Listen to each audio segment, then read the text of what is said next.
ചാലക്കുടിയിലെ LDF മണ്ഡലം committee ഒരു ആരോപണം ഉന്നയിച്ചിരിക്കുകയാണ്. സനീഷ് കുമാർ ജോസഫ് MLA അവതരിപ്പിച്ച കഴിഞ്ഞ 4 വർഷത്തെ വികസന രേഖ വ്യാജമാണ് എന്നാണ് LDF ചാലക്കുടി മണ്ഡലം കമ്മിറ്റി ആരോപിക്കുന്നത്.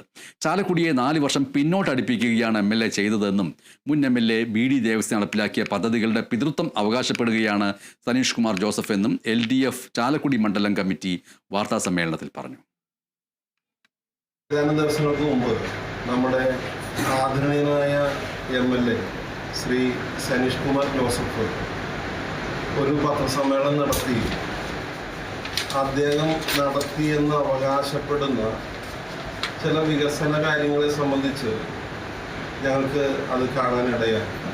അദ്ദേഹം ഒരു വികസന രേഖ എന്ന പേരിൽ ഒരു വ്യാജരേഖയും അടിച്ചിറക്കിയിട്ടുള്ളതായി ഞങ്ങളുടെ ശ്രദ്ധയിൽപ്പെട്ടു.